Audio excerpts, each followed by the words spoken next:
Hello and welcome to Season 2 of Mindset Matters with Victoria Williamson, the podcast where we choose to look at life through a lens of resilience, presence, and gratitude. This year, myself and my inspiring guests are going to help you transform your mindset, improve your overall outlook on life, from relationships to friendships to career, and everything in between. So thank you for tuning in, and let's hop into today.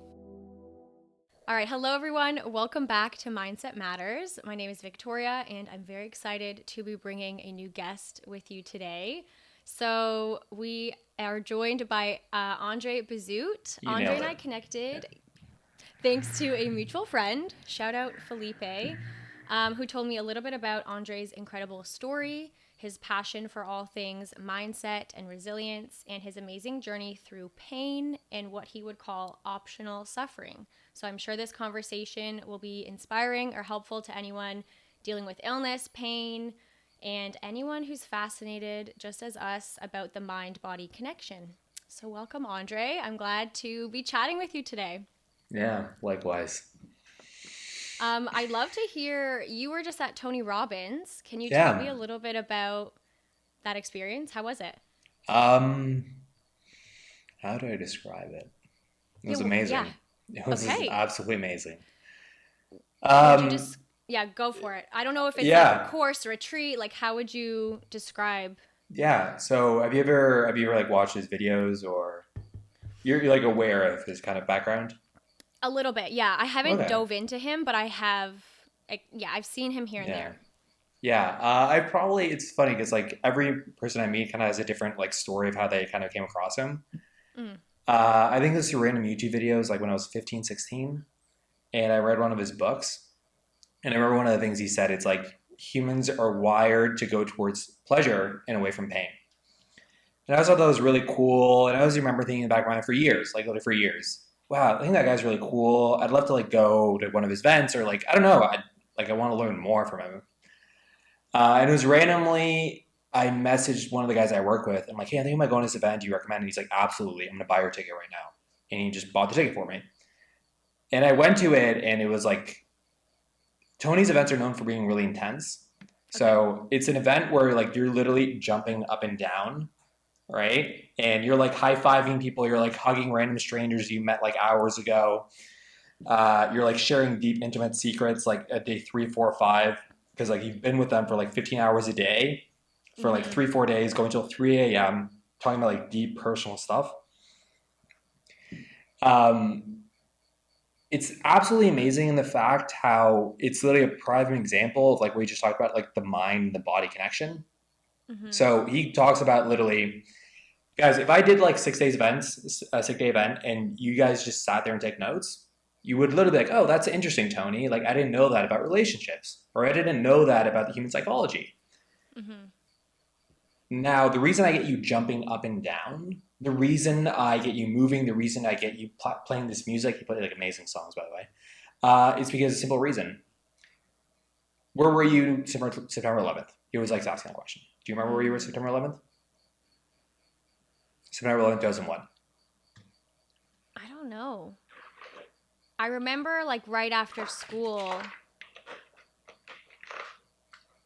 Yeah, I don't know. I have a vivid memory of like being talked to by my family. Yeah. But I don't remember super the details of like where I was exactly. Well, you remember being talked to. Like you remember an interaction with your family. Absolutely. Yeah. Like what about like September 10th, the day before? Do you remember? No. Yeah. So he gives that example a lot because it's like information is only retained with emotion. So if I just had you sitting down there like writing notes, you wouldn't be retaining. You'd be like, oh, that's cool. That's interesting. I'm going to write that. I'm going to like underline that. I'm going to highlight that one. But you wouldn't be retaining it. That's why he gets you like literally in these different states, what he calls states, literally. Okay. And that's where you're going to retain it and like ingrain it in your body. Yeah. I could talk about this for hours and hours, Tony stuff, but absolutely amazing. Because again, it's like this great example of how our brain and our mind is connected to our body. Totally. Well, I took psychology in school, and even I remember this vivid class of this one lecture that I could remember because we were talking about the amygdala and like memory and everything, and how when we want to try to remember, like if we're studying and we want to remember something, try to connect whatever you're studying to like something that brings you emotion. And my lecturer, she would always talk about, well, for her sister's name is Amy. So she could always remember the amygdala and what it was about because she would just connect it in some way to her sister's name. And like, that always stuck with me. Yeah. And I'm actually a teacher. So every time I try to work with my students, it's like, okay, how do we get them to like feel something about what they're learning? Not just me telling them, here's how to do this, because they don't, if you don't care, you don't care. And you're not going to remember it. Yeah. 100%. Yeah. And so what would you say was like your biggest takeaway from Tony Robbins? It's funny because like every now and then I'm really big on audio messages. So every now and then I'll send like an audio message to Felipe. I'm like, Felipe, this is the biggest takeaway I had from the event. And then like 2 days later, I'm like, no, this is the biggest takeaway. Quite a few actually. I'll kind of like rattle off some now. One is, I love this one because I remember this first day I like wrote it, underlined it. So probably people listening to this are probably achievers. They're probably people with high standards, right? Often people think they have high standards means beating themselves up when they don't, let's say, do what they said they were going to do, when they don't do it in the time they say where they're going to do it, right? Or they don't do the routine they set out for themselves. But it's often beating yourself up that'll like lower your energy. When you're lowering your energy, it's very hard to make change. Very hard, right? So you think having high standards means beating yourself up and holding yourself responsible, right? But what does responsible mean? Responsible, what he talks about is responsible means response-able. You're response-able to get yourself out of a situation, change it. Just like you got yourself in it, you can change it. I could go on for hours and hours. One of the other ones, we're talking about the mind-body connection. A lot of people will associate things they've done with like, say, oh, this is who I am. When you start understanding on a deeper level, it's like, no, this is really just a pattern you've been having in your life. You haven't realized. This is like a subconscious belief, right? That's the term a lot of people talk about. You haven't really realized that you've always kind of believed that. You always kind of believe that when people say this, this is what they mean. So for an example, he does a lot of what he calls interventions at the event. So a lot of people who are suicidal, stand up. Be like, people who are suicidal, please stand up. And he's filled out people fill out forms before the event. So he knows people who are suicidal, and he's actually monitoring throughout the event. And a lot of people stand up, and he'll ask them questions like, what's going on? Wow. And one of the things he's always looking at is, what words are people using? And for the example he gives a lot too is sometimes you'll hear people say, that person stabbed me in the back. And he's always like, okay, well, show me the scar. Like, where did they stab you in the back? Where was it? Was it upper back, lower back, middle back? It's like, well, they didn't stab me in the back. They I don't know, they screwed me over in a business deal. Oh, well, when you say stabbed in the back, your body understands that in a certain way, right? But we don't even realize that. So often in situations in my own life, I'm like, whoa, I couldn't even believe I was using these words to describe the situation. No wonder I feel like this, right? Often when people sometimes are explaining me situations, I'm like, well, shit, if I thought of it like that way, I would be pretty upset too. Yeah. Right? Definitely. Yeah. Like the power of the subconscious mind. Power of the subconscious mind. It's like you don't realize how powerful your thoughts are. And I think that's a lot what I talk about is like, okay, our mindset and like everyday things and annoyances and not letting those things bother you and like ruin your whole day. But obviously what we're going to get into a little bit later is like, okay, what about the bigger things? Because I think my audience is used to me talking about, okay, you're stuck in traffic, don't let it ruin your day, or our mindset in dealing with relationships. But then, it's like people will argue, well, what about the big things? And I think our everyday mindset can kind of help prepare us for the big things. But at the same time, it's like it kind of tests us in like a whole other level when we're dealing 100%. with things like pain and loss and grief. 100%. Or like you were mentioning, people who are suicidal. Yeah. Yeah, that's crazy. Well, I think that's such a cool experience. It's amazing. I would love to do something like that one day. I feel like it's interesting how you're talking about even just getting to know people on a deeper level within like a few days. It's insane how much when you allow yourself to be vulnerable and you're in like a space where you know people are there for the same reasons, like how easy it is to just be like, hey, I could tell you my whole 100%. life story.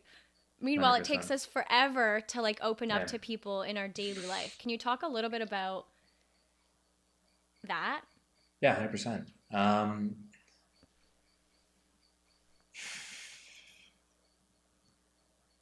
I think it also relates to a lot of what I was talking about kind of how, like, the state, right? So even throughout the whole event, he's kind of getting you moving. He's getting you high-fiving people, right? He's getting you sharing experiences. And at first, you're not like, hey, this really tough thing is going on in my life, and the first time you're sharing the experience with someone. But by day 3 or 4, like, people are sharing a lot more open stuff. And you start kind of really internalizing, like, wow, I can really be a lot more comfortable here, right? I don't have to put on a mask. There's a kind of expression, right? It's super powerful, and it's something I want to really, because without the truth, there's nothing you can't, like, you need the truth, right? If you're just bullshitting yourself or just bullshitting the story, you're not getting to what's actually happening. And then there's like so many different levels that we talk about it, but if you're not actually talking about what's happening, you say it's X reason, right? So there's so many examples, and what I'd really recommend for anyone listening to this, I'd recommend to you is if you actually, there's a couple of examples of interventions that Tony does on YouTube. One example I was just watching is kind of a crazy example, and it's kind of like a whoa. A guy stands up and he says, I'm thinking about leaving my wife. Whoa, it's a big thing. Yeah, my wife's actually here at the event. Everyone's like, whoa. Wow. And he's like, why do you want to leave your wife, sir? Well, I just don't feel physically attracted to her anymore. Whoa. And like, I'm watching it on YouTube. Like, I think it's like 15-year-old video. So 15 years later, super uncomfortable. Like, I'm like, whoa. And he even talks about that, right? He's like, everyone at one point or another feels what you just said, feels that because we all wonder if we're enough, right? Mm-hmm. We all have that underlying fear for enough to be loved. But as he goes deeper and deeper into it, it's like, I don't think that's it, actually. And he goes deeper and deeper into it. He realizes there's some underlying emotions with his wife. The reason he's thinking about leaving is because that what feels gives him power in the relationship, because he feels like he has none. His wife's got his like balls in her hand, basically, her hands. Yeah. And he has no power. So a lot of things we say the superficial reasons, but that's not actually what's going on. So when you get to a level where you can be so much more comfortable, where you are so much more comfortable and vulnerable, that doesn't mean there's no risk of getting hurt, right? Like, totally. You can easily come across an asshole, or you can come across a person that's not that great. But if you only by opening up do you actually get the value, the gains. I think the same thing is with like love, right? Mm-hmm. Giving yourself loving to someone else, it's a bit scary too. Yeah. Like, fuck. It's like, I could get hurt. Yeah. But when you just give love, just give. You don't worry about anything else. The rewards are immense. Mm. So that's a whole other point. But yeah, the point of getting underneath and just being vulnerable with it. Yeah. We live in a society that's very, what's that expression? It's like 2 inches deep, mile wide. Yeah. Right? Well, I was going to say, like, even from, okay, you're in an environment like Tony Robbins where you're naturally feeling more comfortable and he's doing these exercises to get you in this state. So what would you even say to someone who's like, okay, well, just in my everyday, I'm having trouble being vulnerable or opening up. Like, I really want to talk to my friend about XYZ or my partner about how I'm feeling, but I don't even know where to start, or I'm afraid that they're going to leave me, or like, you know, people who are just not in that state where they don't really know or they don't feel like they can fully open up. Like, what advice would you give those people? I'd say state is based on 3 things. And this is probably the most important thing. focus, right? So are you focused that, I don't know, my boyfriend or girlfriend might leave me if I say this? Or are you focused on the fact that saying this is going to make our relationship stronger, make me I love happier, that. make him happier, right? There's always And a like choice. relieve a weight on your shoulders. Like, Yeah, it feels good to express yourself, even if you don't know what the 100%. response is going to be. Yeah. 100%. There's like power in that too. There's so much power, right? So focus, I'd say, is number one. At the end of the day, we don't live life. We live life the life we focus on. If you're a billionaire and all you can focus on is what you don't have, you live a life of not having. You live a life of lack. If you have, I don't know, let's say you don't have the financial money, but you focus on all the amazing things you have, the relationships, right? The health, the inner peace, you have a life of inner peace, relationships, and health, right? Yeah. So I'd say focus, number one, is for the state, right? Is it opportunity where everything goes, or is it opportunity to make things even better? Language, right? Language relates to a lot to the meaning that we give to things, right? So am I going to screw this person over, or am I going to set them free, right? A lot of the language we use, it's about being very conscious about the language you use, because we don't realize we're using it sometimes. And the last thing is like physiology, like just moving. Those are a lot of things that it's a bit of sleep, a bit of like nutrition and stuff, but even just about active moving, right? So he has us jumping up and down. If we were just sitting, like inherently, we think our brains tend to think that we're super, super smart and that we don't need the body, right? And that we can outwork the body and then whatever, get enough money and then pay a doctor to fix it later. Yeah. Our body is like this amazing ancient machine, right? That we can harness to do better and bigger things. So it's working with your body. So I'd say those three things. Focus, which talks about what are you focusing on? Is it the beginning or the end? The language, what words are you using describing it, right? And then your body. So sometimes it could literally just be as simple as sleep. Sometimes it can literally just be like going for a walk. And if you heard that expression, like going for a walk, wow, I look at this completely differently now. Yeah. Or I was even saying, like, maybe if you have a tough conversation that you want to have with someone, maybe ask them to go for a walk, because then you're both kind of moving, you're in an open space. Yeah. Versus there can be a lot more pressure when you're like sitting face to face and you need to have this huge or whatever conversation that it is. So 100%. Yeah, that's interesting. So I'd love to learn a little bit more about you. Yeah, for sure. Maybe you growing up, or just your hobbies. Like, what kind of kid were you? Yeah. What a great question. What a great question. I love that question. What kind of kid was I? I was really playful as a kid. Okay. Like really, I don't know why, but like I love these memes of raccoons, and I think they just remind me of as a kid because it's mischievous, just like running around doing mischievous shit. But really playful. Always loved smiling. Always loved laughing a lot. My mom always says I wouldn't cry as a baby. I would just laugh a lot, which is funny. Yeah. Must have been nice for her. Yeah, for her, I think so. It was better than my brother. Yeah. Then the other thing, as a kid, I was always really interested in the idea of entrepreneurship. So basically, when I was like 3 or 4, I was like, I want to be a lawyer. Like my grandpa's a lawyer, my dad's a lawyer. I want to be a lawyer. And then my mom was like, if you're a lawyer, you can't move countries because every country, every continent has kind of different laws, right? I'm like, oh, well, okay, I'm not going to be a lawyer then. And I basically am like, oh, I'm going to be an entrepreneur. And I didn't know how to spell the word, but I knew I wanted to be that. And for me, entrepreneurship at the time meant kind of carving my own path, doing my own thing, doing things differently, right? So I always knew that. I was always really interested by business. I always knew that that's what I wanted to study and just get better at. And kind of growing up, I moved around a lot. So it was always interesting. And that was one of the things I realized too. I moved around a lot, my dad being a diplomat. Like the way it works is every 5 years, you move back to the country we're from, which is Uruguay. And then 2 years in Uruguay. And then you move to another country for 5 years. It's like this cycle. Okay. What was really interesting though was like a big mindset shift for me though. About what was like, I think it took me about 20 years, but I learned it. Was I looked at every time I had to move as like this really like awful, challenging thing. Like, oh, I have to move to a different country.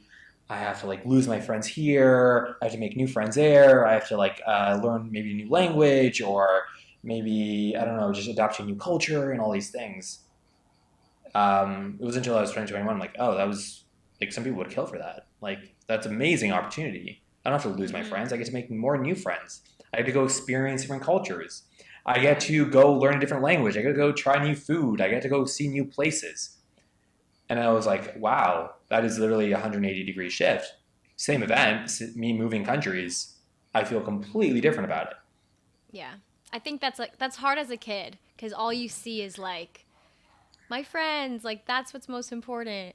But it's good once you kind of realize. I think there's so many things that once you kind of realize it, obviously later, once you grow up a bit, you're like, oh, that was actually good. I wish I wasn't so upset about that. And I think in the moment, it's like, it's so fair that you felt that as a kid. I think any kids would. 100%. But wow, what cool thing that you have of like all those experiences now. 100%. You can look back. And are you still in touch with people that you moved around from then? Yeah. I guess now it's easier with having more technology and everything. Really cool. And did you have like hobbies growing up then? Or were you active? Great question. Did you like I to played do? I played some sports. I wasn't super active. Used to play football. Used to do wrestling. I'm from South America. My soccer skills are always like iffy. Okay. But I did play some soccer. But more funny enough, I did more like the aggressive sports like football, wrestling. Yeah. Okay.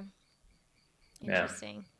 Yeah. And so I'd love to get into a little bit about what we were kind of going to dive into today. Yeah, with, for sure. Pain and suffering. I know something you mentioned to me in the email, which I loved, was that you said, pain is inevitable. Yeah. But suffering is optional. I think that's what you said. So can you lead me up to like beginning of 2019? Like where were you? What was your life like? And then like what happened? Yeah. So it actually started a few years earlier. It started in 2016. Okay. So still in university, it was University of Ottawa. And I remember I woke up one day and it was after I went out the night before and I felt like hungover. I'm like, oh, that's normal. I did party. It was my birthday last night. But I just remember being like a week later, I still felt hungover. I'm like, that's weird, but whatever. I got exams. I'll just power through it. And then it was like a 2 or 3 months. I still didn't feel normal. Kind of felt weird, like fatigued. And basically started seeing doctors. And when you start going on a doctor path on this stuff, what I had, it was referrals to one doctor, referrals to another. Let's start you on this medication. Let's start you on that medication. Let's start you on this diet. Let's start you on that. And at first they just thought I had like burnout. They just thought I was, basically burnt out. I'm like, oh, cool. I'm probably just burnt out. I'm just going to like take it easy for a bit. And that really just didn't get better. I just got a bit better. Not really. And it wasn't until 2019 that I got to a point where I spent the year in bed. So end of 2018, there were periods where I would just get knocked out and I like basically get up from my bed for 2 weeks at a time. And then I'd be able to get up, walk around a bit the house. And it was 2018 actually I got to a point where I couldn't get out of bed and I couldn't move. Wow. Yeah. So it was a move where it was like, I couldn't move where it's like, can you scratch my nose? Can you feed me? Because I can't feed myself. And the whole 9 yards in terms of like, can you move me in bed? All these things. And when something like that is going on, it was really painful.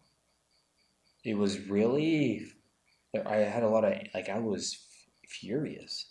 I was like angry. Yeah, I can imagine. Yeah. And the thing was like, I just can remember thinking, so it was weird. the thing I had, I can just tell you, is a bit of context. It's Mm-hmm. called chronic fatigue syndrome. Okay. Okay. So it's getting a bit more popular now. It's not very well known, but it's getting a bit more popular now because of long COVID. Mm. So quite a few people who've developed long COVID, they end up developing this called chronic fatigue syndrome. The acronym is ME. It's also often called that quite a lot. And some people get it really bad, like more severe. And that was ended up what happened with me. And it's weirdly because it's like you almost start going through like quicksand. Mm. So at first, where I was in bed, and then a few weeks after, where it's like I couldn't move. Where then I couldn't even watch TV because it's just too stimulating for me. Wow. And it was just kind of crazy. I couldn't listen to music because it was too stimulating for me. I couldn't read because it was too stimulating for me. And there were days where I just couldn't talk because I just didn't have the energy for it. Wow. So it's just crazy. Yeah, at the time, the thing I always found though is like there's a book I had read before, and then since I've read quite a few times. The book "A Man's Search for Meaning" by Viktor Frankl. Okay. Do you know that one? No. I can't recommend it enough. It's by a Jewish psychologist. I want to say he's a psychologist who lived the concentration camps during World War II. And he talks about the experience of going through the concentration camps and how some people survived and others didn't. And he talks about what it meant for him to go through those challenges of seeing his friends die, seeing his wife die, losing all his possessions, being enslaved essentially for years. Mm-hmm. Being in what some people would call a really tough condition. Yeah. Yeah. And he talks about the experience of it, and what it meant for him was, this is my understanding of the book, and it's a pretty well discussed book, but there's an opportunity for him to transcend himself, to be bigger than the opportunity. Mm. So although they could imprison him, they couldn't take away his ability to choose what it meant. And no one can. I realized when I was the first few months, probably the first 6, 7, 8 months, I was in a lot of pain, and I kept on focusing on everything I was losing. I kept on focusing on how I couldn't listen to music. I kept on focusing on how I couldn't watch TV or just distract myself. I couldn't reach out to friends. My friends were in another continent. I was in Uruguay at the time. They were mostly in Canada.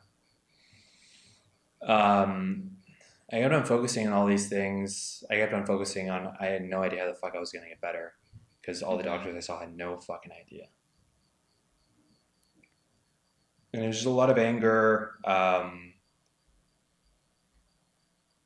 a lot of like frustration. Definitely. Yeah. And I want to say it was one point, but it wasn't one point that just flipped out. I think it was a culmination of like events. But every now and then I get it like strong enough where I could use my cell phone for a bit. It wasn't too stimulating. I'd maybe use it for like 20 minutes or something. And I came across this meme, and it was this great meme. It was this meme of it's literally said, get bitter or get better. It's really that simple. Okay. And I was like thinking about that, like and that. Yeah, I was like, I mean, easier said than done, but good for you for like trying to take it in and consider it. I think it's patterns. I think it's patterns and choices, right? Totally. There was an example, the guy who posted the meme. He's like, look, I'm a guy who went to prison for 20 years. I was wrongly convicted. DNA testing, like let me free, prove that I wasn't guilty for the crime they accused me of. And I get out of jail, and a lot of people are like, wow, you must be so angry. You must be fucking furious. Like, you must want to kill everyone. And what I always tell them is get bitter or get better. It's a choice we always have at any moment. And that was when I thought about it a lot. And I don't know if it was around that time, but I have this like really good ability that I've just kind of like nurtured. And I think it's literally from like moving around a lot of kind of like the way I call it is just creating meaning. Okay. And I remember I kept on thinking, I'm like, you know what? This is good. Like, this is going to make an amazing fucking story when I get out of this. I used to organize a conference at university. Really fun. It was an entrepreneurship conference. And I'm like, I'm going to go back to that conference and I'm going to share my story of how I recovered. And I would play this in my mind and I'd visualize it like hundreds of times a day of like me being on the stage at this conference, having organized it before, but me coming back as a speaker and sharing the words, I'm recovered. Yes, I love that. Yeah. I love that making meaning. I feel like I've done this too. I love what you call it. Yeah. Yeah, like when anything happens, I'm dealing with a knee injury that's been on and off like 2 years. I finally got surgery, but it's like for a while it was like, okay, this happened for a reason, or I knew I'm going to get surgery at the perfect time. Yeah. And I kept like putting this meaning to it. And I do feel 100%. Like it ended up, I got surgery at the perfect time, and the time I have now to do the things I want to do and etc. Like it did happen at a perfect time. So I'm like, okay, that's me kind of making meaning in my own way. So I think, 100%. It's like tricking yourself into choosing to look at it in a certain way.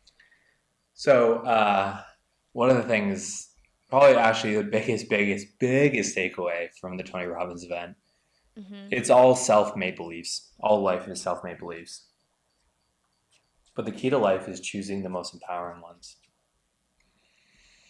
I love that. Yeah. I couldn't agree more. It's all beliefs.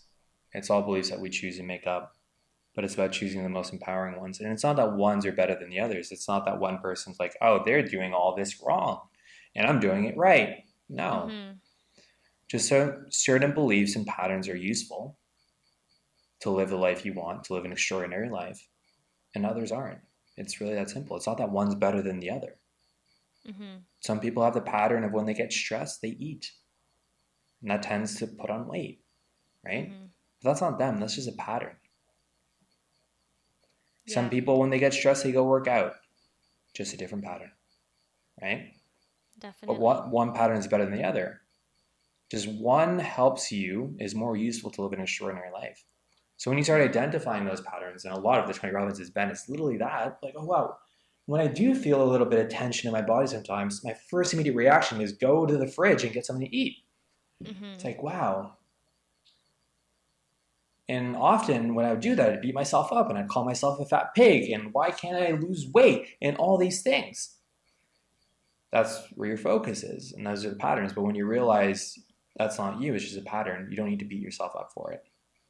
Because the other big thing is, are you the only person? Let's take the example of the person that does that when they're stressed, they go to the fridge and get food. And just consistently, and it's bothering their health, they're having health issues, and it's something maybe where the doctor's telling me, hey, we need to adjust your weight.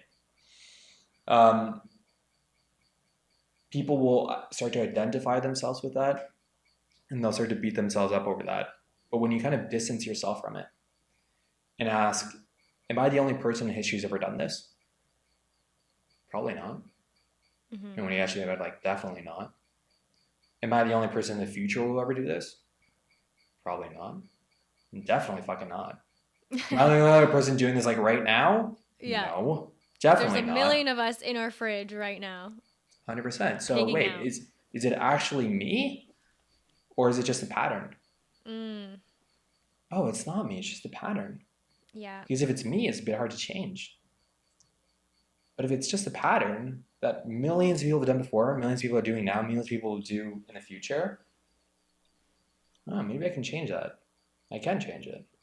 Yeah, and it's like bringing that self-awareness of like recognizing or learning to recognize your thoughts and your patterns and your habits. Because if you don't know you're doing it and you just think, oh, this is me. Well, this is me. Oh, I thought this is how it had to be. I thought it had to be that you had to be miserable when you change countries. I thought that's how the world worked. I didn't realize, you could be really happy changing countries because you do all these things. I had that belief before when I was a kid, right? Yeah, definitely. So, yeah. But I think I know you had a question that kind of deviated a bit. What was the question you just mentioned? That's a Good question. I don't know. But I did have That's a another good thought sign. The that conversation popped in. just went. Yeah. Yeah. I had, when you were talking about attention and like the where Yep. your attention goes, I wanted to bring up, have you heard of the book Cure? No. It I says haven't. it's a journey into the science of mind over body. So this Okay. might be Cool. up your alley. But the author talks a lot about like placebo effect and just different illnesses. Actually, I think one of the earlier chapters, I repicked it up before Nice. our conversation, Nice. but I read it a while ago, or I started it a while ago. And I think chronic fatigue syndrome is in the book, one of Yeah, the I earlier believe that. chapters. I would definitely believe that. Yeah. Yeah. And I don't remember too much about that, so I won't speak on it. But one of the chapters I was just reading, they were looking at attention and how we only have a certain amount of attention. Mm-hmm. And so they were testing out virtual reality for burn victims. So these burn victims, while they had to go through super painful physiotherapy, they started to test out, okay, headphones on, you're in virtual reality, and they're immersed in this experience, and their pain levels went way down because they're talking about, okay, we only have a certain amount of attention, so if you actively move your attention away from the pain, then that can significantly decrease it. Is that something that you experienced at all 1,000%. once you were trying to start visualizing and everything? 1,000%. Our bodies can't tell, right, what we're seeing in our heads versus what's right in front of us. So if I take, for example, the typical example people say is a saber-tooth tiger, right? But let's say adapt to something more modern. Let's say something of like home invasion. There's like something that, whoa, right? Even let's say home invasion is something that's especially relevant to you. You're going to say those words, home invasion, home intruder, robber. You can start feeling in your body. Yeah. Right? You may feel some tension in the shoulders, right? You may feel your hands clenching. Maybe especially if you actually have had someone invade your house, right? You may it's like a trigger bring back some memories. Yeah. So like, I think it's really clear, like we understand the fucking brain and the mind are associated with the body. It's as simple as with words, you can make a person cry. With words, you can make a person laugh. With words, you can make a person really fucking angry. With the words, so it's like, wait, what? With a conversation, you can make someone really angry. With a conversation, you can make someone really sad and cry and physically cause change in their body. We're having conversations in here all the time.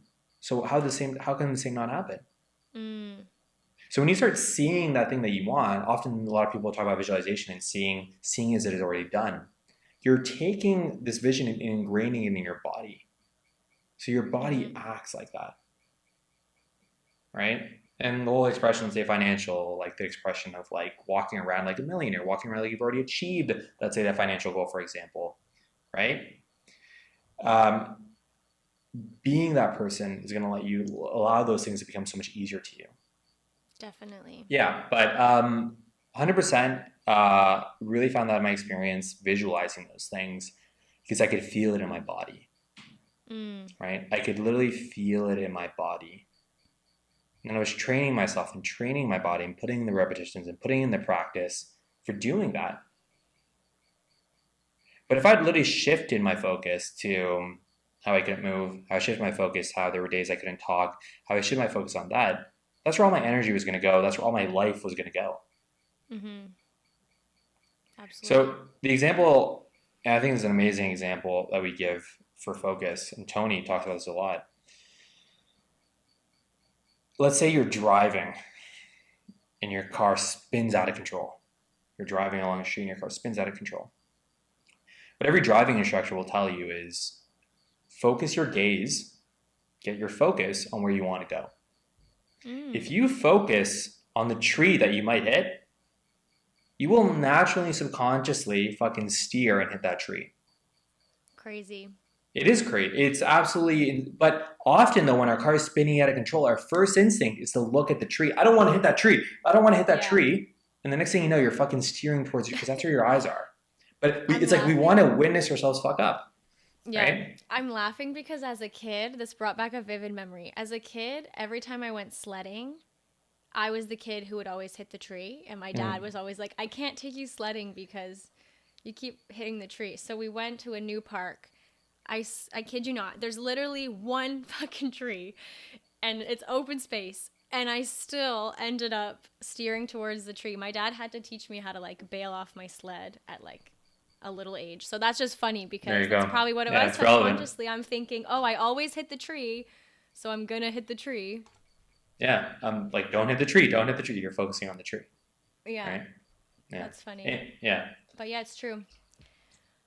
So when you were in kind of this period of time, were you able to contact like other family and friends, or were you wanting to kind of keep what was happening really close knit? Like, I'm sure it would be challenging to want to even share that if you even could. So what kind of was that experience with like your interpersonal relationships? Great question. So the way I actually communicated was my dad would turn on my cell phone and he would open up like WhatsApp or Facebook Messenger or whatever. And he would click record like audio message and I would talk, right? The days if I was feeling up for it and everything. And then I would talk, but I always mention the recording. When you write back to me, do not, please don't reply as an audio. Because if you reply as an audio, I can't hear it. But if you write it out, then my dad can read it to me. So that's literally how I communicated for like months and months.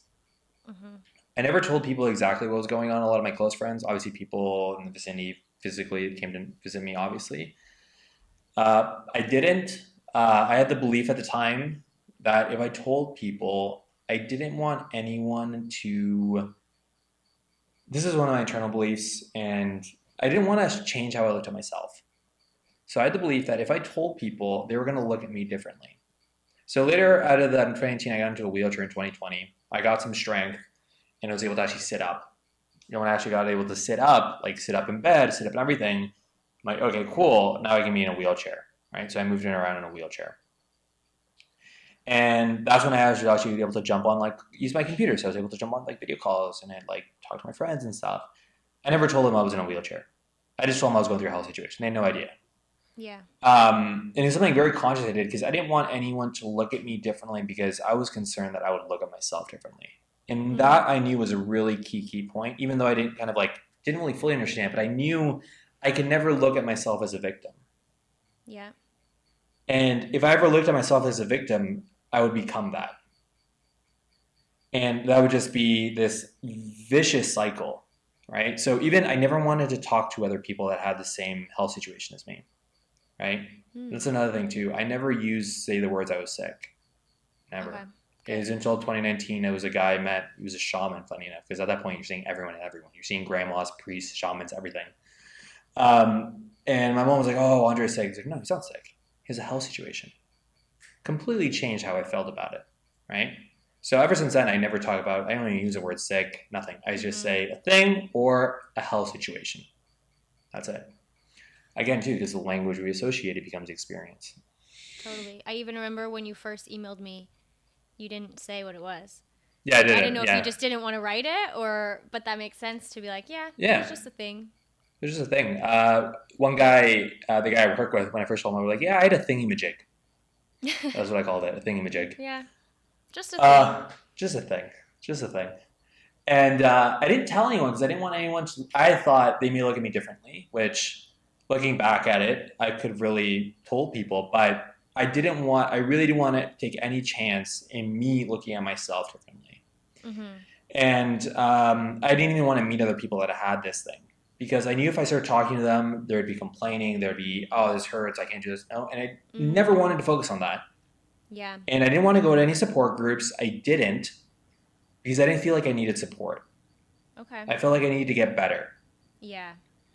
Again, focus. Like even at one point, I got recommended a physiotherapist when I was in my wheelchair, and I remember the doctor recommended me. She's like, she does really good work. I'm like, great. So I called her, and she's like, you know what? I've helped people that had a lot of pain. They have a bit less pain. Chill around situation. Okay, cool. Like, I want to help you live a comfortable life. Like, let's get you more comfortable. I'm like, no. I don't want to be comfortable. I'm going to walk. I want you to help me Yeah. walk. And I never wanted to talk to other people that had this thing because I never wanted to risk seeing myself as a victim. And I don't think I thought of itself that so consciously, but I think it was really subconscious at that point. Now that I can look at it consciously and realize what I'm doing, and even when I do situations or anything similar to that, I'm very conscious of how who I'm becoming, right? Yeah. And I never did really want to tell them. So it was when I actually recovered after that I told people. I told people, hey, every time we had a call, that's why there's this little clinking noise, because it was me moving around in my wheelchair, right? Wow. And they had no idea. And I wanted it to be that way because that was a part too. That was a little thing I associated myself with, right? I'm like, it's gonna be really cool when I tell them, hey, this whole time I've been actually in a wheelchair and I'm recovered now. Yeah, like look at me now. Yeah. I think a lot of it is this thing that's happening? Is this a really terrible thing, or is this gonna make a great fucking story when I get out of it? When I beat through it, is this gonna make me so much fucking stronger? Right? Yeah, and saying like when I do, not if I do. Like even that is like the language you're using and told yourself. When I do. Yeah. And anyone listening to this, you'll be like, oh, but like I'm in this situation now, and when I say when I do, it doesn't feel right. It doesn't feel right because I'm not sure if I'll get out of it. I'm not sure if it'll get better. The one thing in life, it's constant. It's a fucking universal law as much as gravity is change. So this situation will change, right? Okay. And even if it doesn't feel right now, practice it. Visualize what will make it feel right, right? What will happen when it does happen? So could it literally be, if it's a health situation, what is it going to feel like when you're going to do that thing that you love to do that maybe at this instant right now you can't? How much more are you going to appreciate it?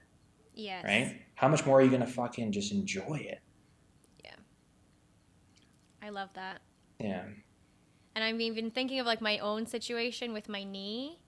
Yeah. I've been really trying to be like, okay, when I can run again, how amazing is that going to be? Or when I can get back to this, it's going to be great. And like that's something that I do. So that definitely helps.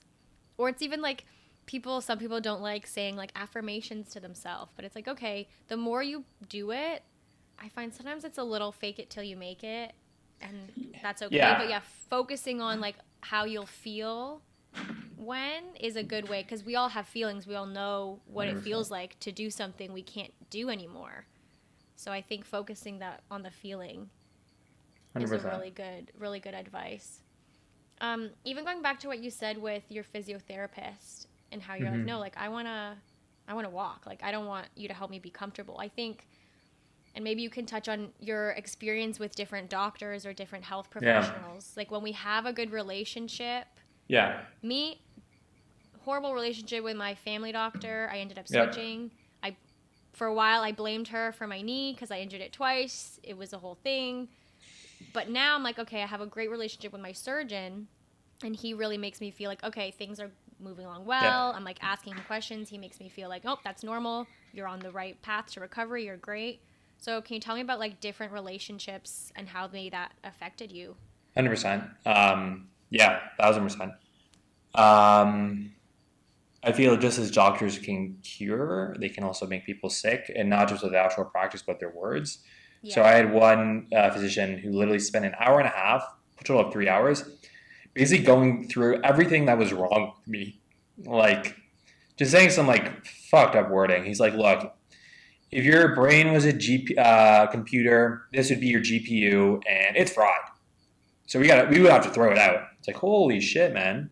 Like, look at the words that you're telling me. I only have one of these, though. Yeah. Look at the words. Exactly. So I was thinking, like, oh, I'm fucked, right? Yeah. So but on the other half, you told me, like, look, hey, this stuff, let's not focus on it. Let's focus on actually getting you better. Let's focus on this, this, and this. I've had X people do this. You are going to be fine, right? So 1,000%. Like, it makes a huge difference, right? That there's that level of trust, right? And that level of comfortability with the person you're treating. Because at the end of the day, too, I really do believe this. The doctor doesn't make you better. You make yourself better. The doctor is there to help you. So often I kind of see this mentality of like, we put doctors on this pedestal, right? That we think they're gods. That, oh, whatever, they can just fix it, right? You fix yourself, right? You are your ultimate cure, healer, everything. They're there to guide you and they're to be a resource and help you, right? They're not these omnipotent beings that we may put on because they graduated from Harvard or Stanford or are well recognized. They're obviously really smart. They're well accomplished. But at the end of the day, it's about finding someone on your journey as you're recuperating, right? So the guys that helped me recover were these guys from the UK. Absolutely amazing. Like, I think the work they do is better than magic, right? They helped me being from a wheelchair literally in 3-4 months, walking 10,000 steps a day, 15,000 steps a day, running, working out, working, swimming, what I wanted to do. And a lot of the stuff they talked about is like, look, a lot of doctors, they approach it like a chicken factory. Like next, 15 minutes, next, 15 minutes, next. Pretty prevalent in Canada too, because Canada, they'll have like hundreds of patients, right? Yeah. There's no emotional connection. Where on the other half, there's this great story. I love this one doctor. This guy was telling me a story about his doctor. And he's like, look, I went to go do a blood exam because I was having a bit of heart issues, and heart issues run in my family. So I went to go see the doctor. The doctor does the test. I go out, I come back up, and he sees me again, and he's like, look, Ed, I'll tell you after. This guy talks about it in depth on his YouTube channel if anyone wants to go check it out. The guy's name's Ed Milet. And he talks about, Ed, so got your exams here. I just have a question. Do you have a daughter? He's like, yeah. Okay. Are you okay with another man giving your daughter away at her wedding? What the fuck's on these exams, man? Do you have a son? Yeah. How old is he? He's 14. Okay. Are you okay not being at his high school graduation because of your heart issue? Are you married? Yeah. Are you okay with another man being with your wife because you're not there anymore? Right? So intellectually, you could have been like, hey, you know what, Ed, you got to change your diet. You got to do some exercise. Boom, boom, bam. Intellectually, you could have just done that. But emotionally, what we talked about, information is retained with emotion. Mm-hmm. He gave his example, and he's like, I never forget that because anytime I don't want to go work out, boom, I remember my daughter. I got to be there for my daughter's wedding. Boom, I remember my wife. I got to be there for my wife. Boom, I remember Jimmy. I got to be there for his college graduation now, right? Any day I don't feel like going, boom. So it's immense. It's doctors are understanding the body to amazing lengths, but it's just not the body, it's the mind too, right? And our understanding of it. So 1,000%, these are the guys that when they worked with me, I could WhatsApp them anytime, and sometimes I would. These are guys that right off the bat, like, look, we're going to help you recover and you are going to recover, right? They gave me certainty, right? These are guys that just had a huge hearts and I could really feel it, right? Mm-hmm. And I could feel that he was really there to help me. And that made all the difference. Because if I just felt it was another transaction, if I felt I had to watch the clock for each appointment, be like, shit, we're 2 minutes over, he's going to have to leave now or whatever. Like, no, okay, cool, we're 2 minutes over, it doesn't matter. Like, let's just finish this point. And if anything, you can message me later via WhatsApp. Right? I love big difference. Right? Yeah. Yeah. Well, it even makes me think of like just the importance of interpersonal skills, which I think 100%. As a world, like we're losing because kids these days, I mean, a lot of people, maybe not just kids, but a lot of people struggle to like communicate and just know how to build interpersonal skills. And I think that's something I see so much as a teacher. Like, you know, we call it post-COVID times, whatever, but it's like, okay, how many years are we going to blame COVID? Like, these kids need to learn how to interact and like work with each other. It's like this, it's scary to see a level of like apathy, you know, and it just makes me scared for when they grow up. It's like, how are you going to manage life? Like interpersonal skills, I don't care how smart you are, you know, what degree you have, just like you're saying with these doctors, it's like the way you're able to communicate with people, how you make people feel, if people are comfortable around you, like that stuff matters for, you know, your relationships, for your job, for an interview. Like it's just crazy to think these skills, I think, not that they're undervalued, but just in our society today, we're losing it a little bit. What do you think about that? Yeah, 100%. the way kind of we talked about it in the Tony Robbins event was just engagement, right? But Mm. let's say even an example of like team engagement for like a company, but even engagement in terms of like excitement, even in terms of engagement in terms of just connection with others, right? I think what tends to focus is we're literally on this computer all day. Is my phone, not iPhone, but we're on this computer hours and hours a day, all on our just focus inwardly on ourselves, or just scrolling mindlessly, right? Mm-hmm. And when you fundamentally think about it, again, not to get into the whole thing like of just like cell phones or anything, but it's something where there's like just this dopamine that we release every time we scroll on Instagram, Twitter, TikTok, right? And it's very addicting. And literally the content we're consuming is all around a lot of, let's say, even following social media influencers, right? It's about Mm-hmm. influencing like young kids, people, like children's brains, even older brains of just being that person, being that influencer, being that wealthy, being that fit looking, being that picture perfect, right? And he gets his focus very inwardly. And one of the really big reflections I had at this event was when you're just inwardly focused, there's a lot of suffering happening too, right? Mm-hmm. But when we focus outside of ourselves on someone, on a cause bigger than ourselves, right? It's amazing what we'll do for other people. It's amazing the lengths we'll go to give and to love for others. So a lot of it's just like this significance focus, and that's a term Tony Robbins literally uses. At how it's a lot of like in children, it's just YouTube. I want to be a YouTuber professionally, right? That's like the number one career choice a lot of like children have these days. Like 10, 12, I want to be, because they see this guy getting all this attention and everything. They're that guy, or they're Mm-hmm. that YouTuber, right? Or instead of focusing on, let's say, change they actually want to make, right? Or at the end of the day, we're all going to the ground, right? We're all getting buried or cremated or whatever. You can't take any of it with you. Mm-hmm.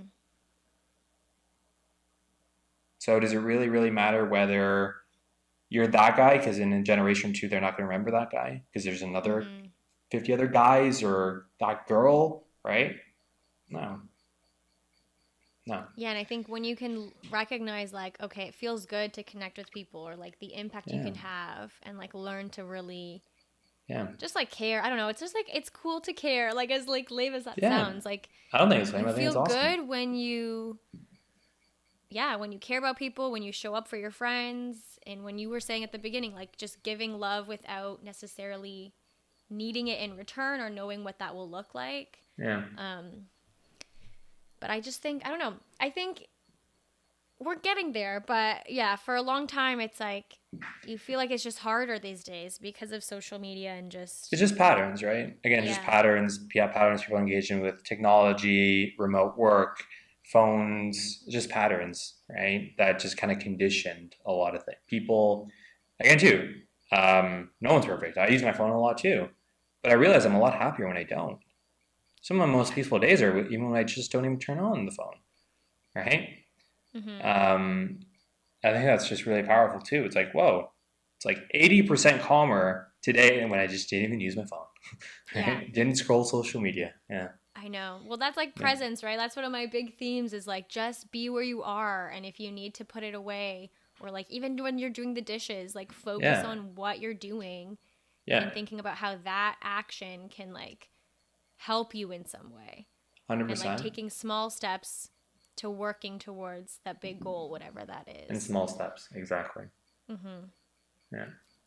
Amazing. Well, we're Can you almost at believe an we've been hour like for, here. yeah, that's crazy. Time's I flown. was going to say, is there anything else we didn't touch on that you wanted to? Um, well, just related to one of the points you talked about via email before was just on pain and suffering. Mm-hmm. Related to how everything is self-made belief, like everything in life. In anything that you may be listening to, like, oh, well, this thing is in self-made belief. That's probably just that's BS. So that's either a belief system you have or just Mm-hmm. bullshit, right? Everything is self-made belief, and it's about the beliefs that consciously or subconsciously we're choosing. So it's about understanding which subconscious beliefs we have. Mm-hmm. The reason pain is inevitable is there will things that happen. Suffering is when you think they're happening to you, in that for some reason you're the only one who's been, let's say, had this thing happen to them.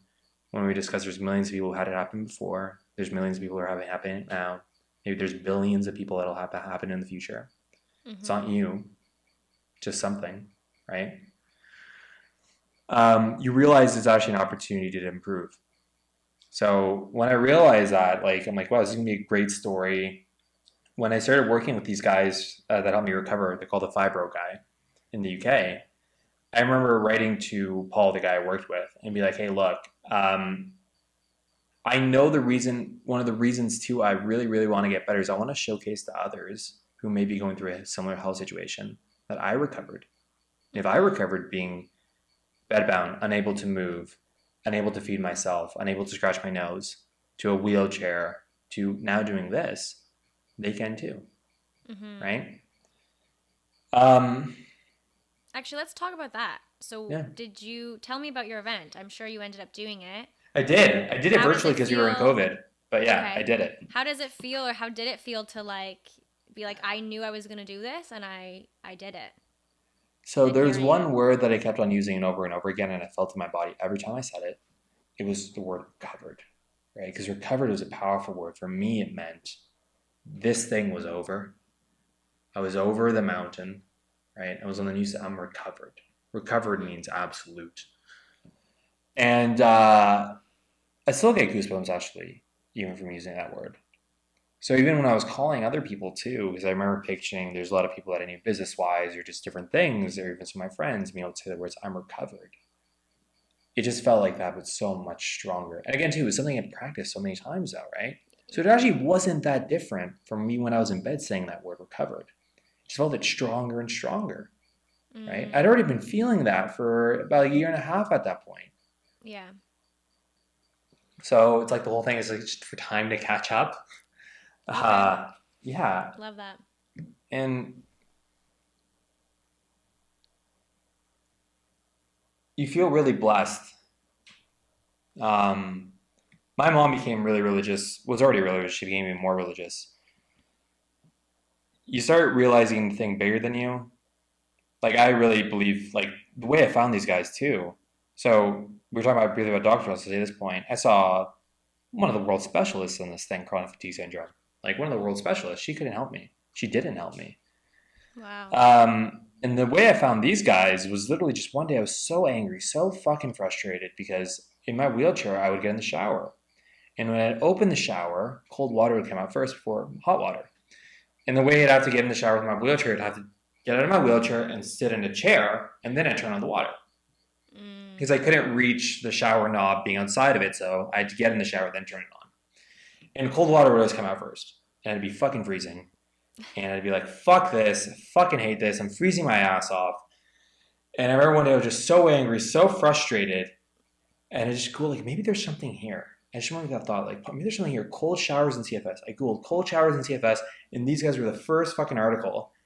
And wow. I clicked on them, like, this seems too good to be true, which is another thing too. The most important thing and the reason I felt I recovered is fundamentally, hope is the hardest thing to maintain, but as the most important thing to maintain, right?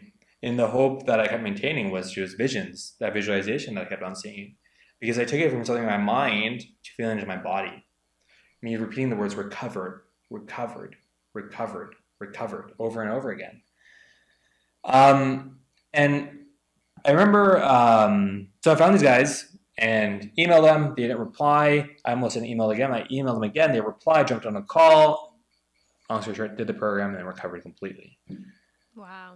But I think that was God literally just helping me finding those guys the way I did. Because there's no, I went to Miami to search for this specialist, and I found these guys in the UK. Just a random Google search. Random Google search. From something that you were just annoyed about. Yeah. Crazy. Exactly. Yeah, and it's so crazy. Like, you never know. I feel like the timing, too. I think trusting in the timing of, like, okay, it happened at the right time. And, like, you recovered at the right time. Yeah. Yeah.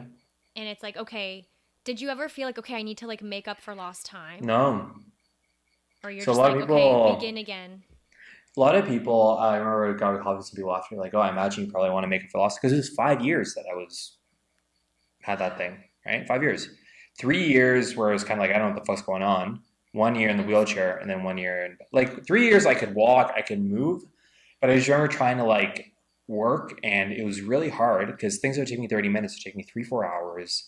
Yeah. I would want to sleep like 14, 15 hours a day because I just wanted to sleep all day. Didn't have any energy, but I could walk, I could move.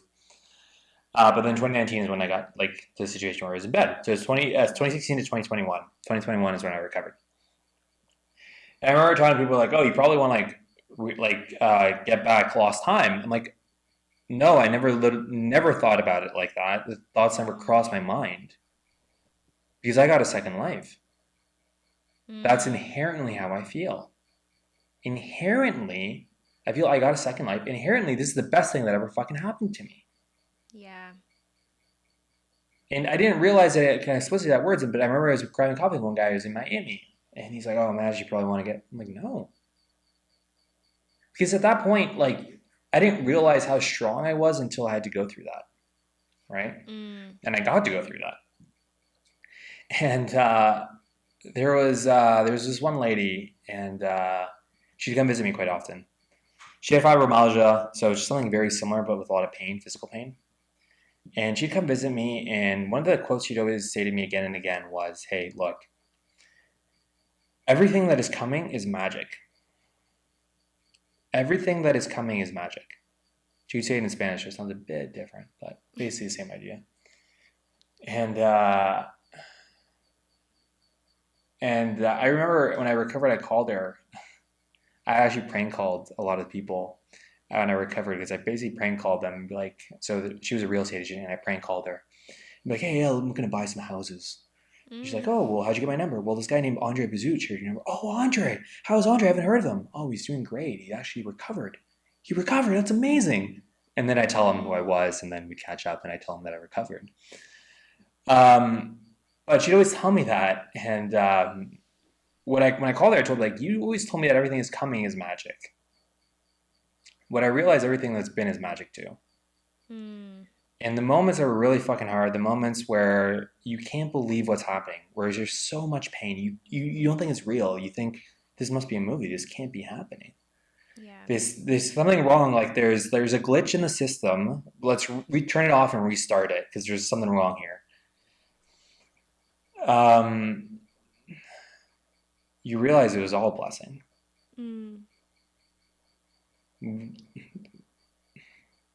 Well, you get like a new sense of appreciation for everything, like you said, for everything.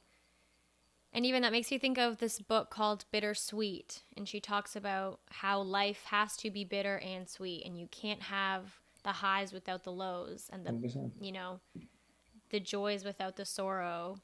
And grief and pain in some form is something that like humans will all experience in some way or another, whether it's going through an illness or dealing with a loved one passing away, whatever. So I think, what advice would you give that we haven't maybe touched on of someone who's really in the thick of it and they're like, I'm just grieving so hard and I don't know, I can't like see the end of the light at the end of the tunnel? I think it relates to what we talked about, change. And you're not the only one who's gone through this. That inherently too,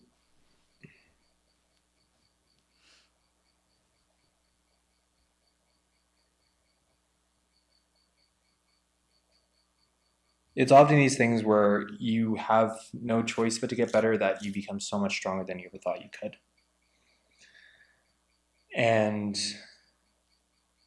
the example of one person, again, like this, there's a person who Tony talked about at the event, how she had lost her boyfriend years before 2001. And when she was at a Tony Robbins event, it was during 2001 to 9/11, she lost the boyfriend at her time who was going to become her fiance. And she's like, I can't believe it. lost 2 people in my life, people I've loved so, so deeply. Why does this happen to me? Why me? Why can't, like everyone else, why can't I just be the person that just finds someone and they don't die, right? Or have something horrific happen to them? And what he replied to her was like, this is a sign from God that you've got to love every fucking day the people in your life. This is a sign from God to never fucking take granted any day. Yeah.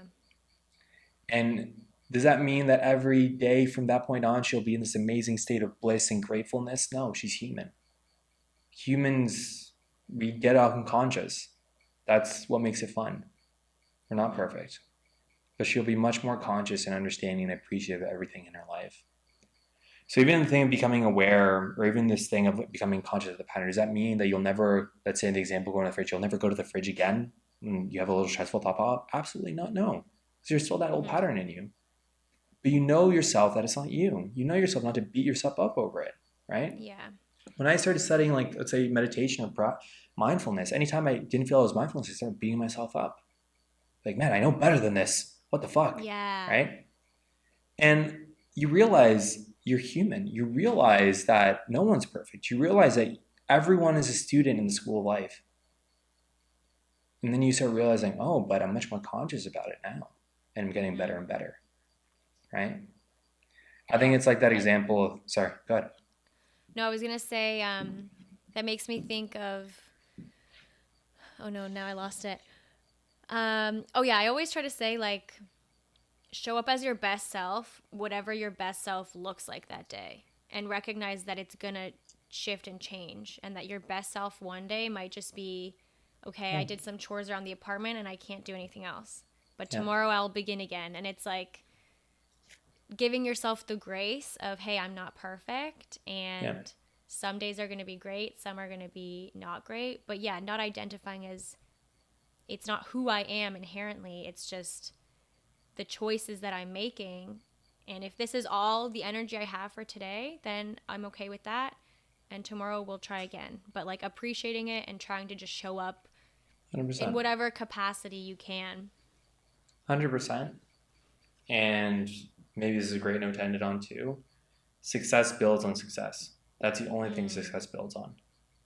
So what I've always found to people in business or sports, you're going to have a bad day. You're going to not have a great game. You're not having a great day.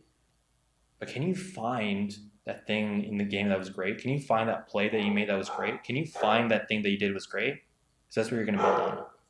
And when you start doing that, you train your muscle, your inner muscle, to find what's great.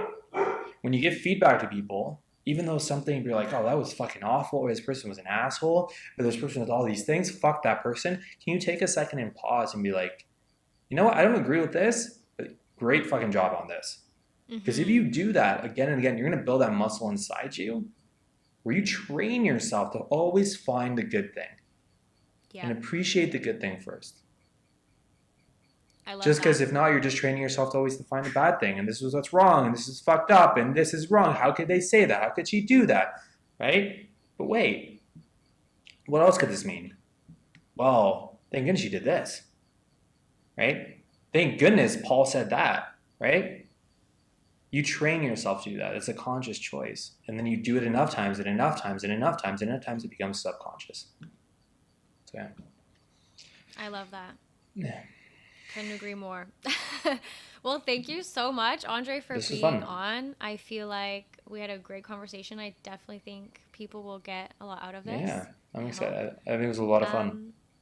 Awesome. And before we end off, one quick question I like to ask is, tell me one thing that you are excited about right now. Excited about right now?